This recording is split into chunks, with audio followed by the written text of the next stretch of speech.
Ayan, so welcome back ulit sa ating channel. So, isa dun sa mga magandang setup ng CCTV. Halimbawa, ang CCTV nyo ay nakaset up sa isang subdivision or sa isang factory na kinakailangan may view ang security. So, magkaroon ng view ng security office. Ang problema nila is may viewing doon sa kwarto or opisina ng may-ari. Ang gusto nila magkaroon ng extension. So, ang security, mayroon yan sila sa security office, mayroon yan silang ginagamit na computer. So, sa computer nila, doon sila gumagawa ng mga reports. So, kung kayo naman, hindi naman mabigat sa inyo na magbigay ng linya ng internet papunta sa kanila, same network doon sa CCTV, so, pwede nyo po silang bigyan. Isang wire lang ang tatakbo from office or from server kung saan nakakonect ang inyong CCTV papunta doon sa security.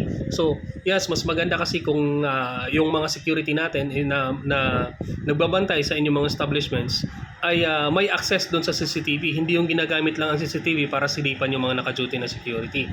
So, ito nga sa ganitong setup, maaari nyong gamitin to. Halimbawa, nasa isang pabrika.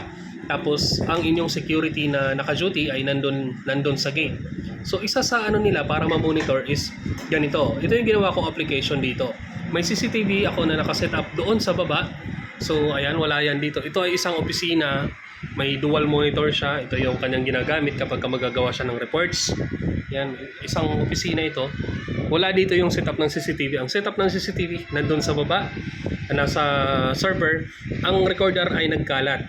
So, ang ginawa ko, since naka-online naman, na online viewing ang CCTV nila, ito yung ginawa ko.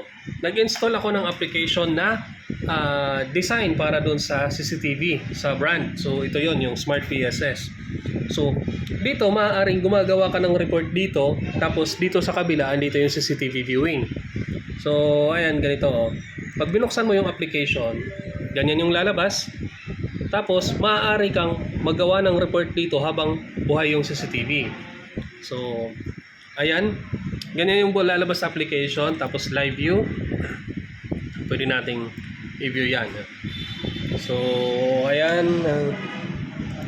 View natin. Full window. Tapos, yung 16 cameras. So, ayan. Hindi nyo kailangan maglatag. Hindi nyo kailangan maglatag ng napakaraming wire ng CCTV papunta doon sa security. Isang LAN cable lang para magkaroon ng internet. Ito, magkaroon ng internet. So kung wala mang internet or walang internet yung inyong establishment, maaari nyo pa rin latagan ng ganito gamit ang switch or wala siyang internet, switch lang. Tapos doon kayo magko-connect papunta rito. So sa ganito, dito siya magagawa ng report. Ito, maaari nyo itong ilipat papunta rito sa isang to. Sa pamamagitan ng minimize muna natin to. Minimize muna natin ang na to. Ayan, minimize ba ang tawag dyan? Di ko alam, sorry sa mga magagaling. Tapos hold natin to, drag natin papunta dito sa gilid. Kung makikita nyo itong arrow ng mouse na to, once na pumunta ang arrow ng mouse na to dito sa gilid, automatic andito na yan. Andito na, andito na. Ayan andito na yan sa gilid. Pag lumagpas tong mouse dito sa gilid, andito na ulit yan andito na. So ang gagawin nyo, i-hold nyo lang to. Ayan, long press, tapos i-hold, tapos drag nyo, hilahin nyo papunta rito sa gilid. So ayan papunta na yan dyan. Once na nandito na, ayan, once na nandyan na, saka nyo sa palakihin. Ayan. Tapos, pwede ka nang magawa ng report dito, pwede ka nang magbukas ng anumang program or magagawa ka ng report dito habang buhay ang iyong CCTV rito. Yan, habang buhay ang iyong CCTV. Pwede nyo pa itong palakihin. Depende sa laki na gusto nyo na magiging fit. Magiging fit siya dito sa monitor. So, mas maganda kung mas malaki ang iyong monitor. So, yan. Pwede mo nang i-view lahat ng CCTV mo. Pwede mo nang i-view dito habang gumagawa ka ng report dito. So, ayan, naka-view ang CCTV dyan. Iisang mouse ang iyong gamit. Yan, iisang mouse lang ang gamit ko rito. Naka-view ang iyong CCTV dyan.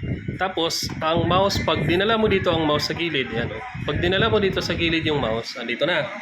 Pwede ka nang gumawa dito ng anumang report, anumang application ang bubuksan mo rito.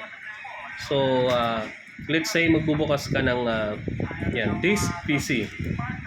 Tapos gagawa ka ng iyong mga reports. So, yan, maaari kang gumawa ng iyong reports dyan. Andyan yung mouse habang nagpa-function ang iyong CCTV dito. Okay? So, ayan, ganun lang. Isang LAN cable lang ang ililinya nyo from server nyo or switch papunta dito sa CPU. Ganun lang kadaling setup. Okay? So, hanggang dun lang. Kung may katanungan kayo, maaari kayong magtanong. Huwag lang mathematics. Sana nakatulong. Baka kasi isa sa mga pinoproblema is yung magpapaset up. Siyempre, gagasto ka pa ng malaki kung lahat ng magkakaroon ka ng extension tapos lahat ng camera mo doon, papupuntahin mo pa rito sa security office, lalagyan ng supply, mag-aano ka pa ng hard disk, bibili ka pa ng recorder, napakamahal na gagastusin nun. Bumili ka na lang ng, ganitong setup na lang yung gawin mo. Okay? So, ayan, hanggang doon lang. Kung may natutunan kayo, bakit hindi nyo pa pinipindot yung subscribe. Thank you.